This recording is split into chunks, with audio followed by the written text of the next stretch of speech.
Sa Kamara naman, itinutulak po ni Vice President Sara Duterte ang kanyang kapatid na si Davao 1st District Representative Paulo Duterte na maging House Speaker para daw umano palitan si Speaker Martin Romualdez. Gusto niyang magkaayos na ang mga Marcos at Duterte dahil ayaw daw niya ng kaaway. Pero si dating presidential spokesperson Harry Roque mataray ang naging pahayag sa pakikipagbati ng Pangulo kung kailangan munang ibalik ni PBBM si Duterte sa Pilipinas. Sa Senado, nakatakdang magpulong ang Duterte Block para pag-usapan kung kailan o kung kailangan ho ba daw magpalit ng Senate President at kung sino ang kanilang ipapalit.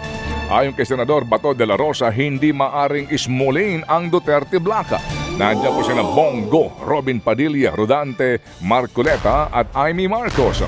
Kamakailan po lamang ay sinabi po ni incoming Senator Tito Soto na meron na silang mga ilang kumakausap po sa kanya para nga maging Senate President ulit.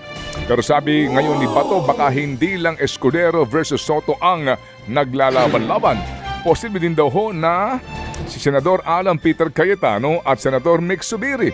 Sa Kamara naman, itinutulak po ni Vice President Sara Duterte ang kanyang kapatid na si Davao 1st District Representative Paulo Duterte na maging House Speaker para daw umano palitan si Speaker Martin Romualdez.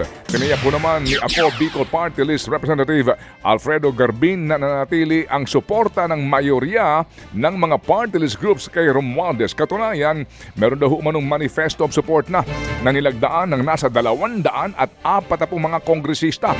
Sa pagbabalik sesyon po sa Hulyo, magkakaalaman kung magkakaroon ba ng pagbabago sa liderato ng Kamara at ng Senado.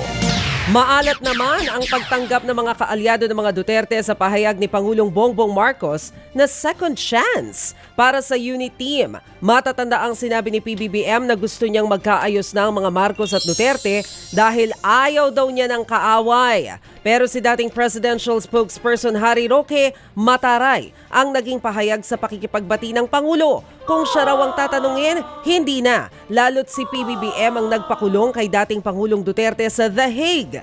Pabor naman ang isa pang dating presidential spokesperson ni Duterte na si Attorney Salvador Panelo sa mungkahi ng Pangulo. Pero aniya, kailangan munang ibalik ni PBBM si Duterte sa Pilipinas. Suportado rin ni Senate President Cheese Escudero ang panawagang isantabihang politika.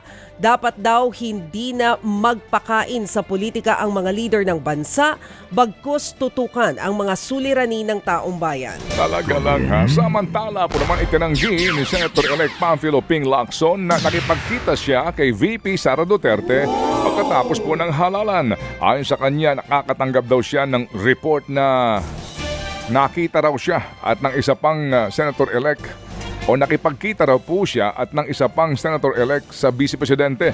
Pero tahasan pong itinanggi yan ni Lacson dahil nga sa magiging Senator Judge siya sa 20th Congress sa impeachment trial ng Vice Presidente. Ayon pa kay Lacson, wala sanang mali kung makipagkita ang winning senators o congressmen sa Vice Presidente kung wala siyang kinakaharap na kaso. Pero gate ni Lacson, hindi raw nararapat na makipagkita siya sa Vice lalo pat na itransmit na sa Senado ang impeachment case laban kay VP Sara. Naniniwala naman ang grupong kontradaya na dapat ipagkatiwala na sa mga nasa laylayan o mahihirap na sektor ang pwesto ng mga party list group. Ayon kay kontradaya convener Professor Danilo Araw, lumalabas sa pag-aaral nila na 6 sa kada 10 nanalong party list groups ang hindi naman talaga kumakatawan sa bitin nilang marginalized sector. Sa 54 kasi na nanalo sa party list, 38 raw ang konektado sa mga political dynasty, malalaking korporasyon at kahit sa militar at pulis. Ayon kay Araw, happy days are here again para sa mayayaman at makapangyarihan dahil sila-sila lang din ang naluluklok sa pwesto sa mga party list group. Naha-hijack at nababastardize ito ng mayaman at makapangyarihan. Kaya, how can you expect pro-people legislation like legislated wage hike, security of tenure, genuine agrarian reform, right to self-determination ng mga indigenous communities, yung karapatang mangisda sa palaisdaan ng ating mga, lalo na ng ating maliliit na mangingisda. Ano pa yung maaasahan natin sa isang kongreso? Kung yung isang party list representative na sinasabing pro-worker, sila pa yung pumipigil sa mga panukalang batas hinggil sa legislated wage hike halimbawa.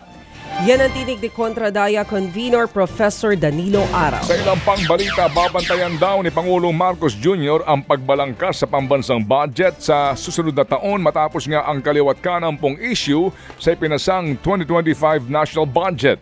Ayon po sa Budget Department, ngayon pa lamang daw po ay meron ng direktiba ang Pangulo tungkol sa 2026 national budget. Ito raw po ay talagang tututukan na ng Presidente. Katunayan, handa rin daw po itong umupo sa Bicameral Conference Committee para nga personal na mabusisi ang ipapasang budget ng Kongreso. Nakatakdang magpulong po ang Development Budget Coordinating Committee sa May 26 para po talakayin ang magiging budget ceiling sa susunod na taon.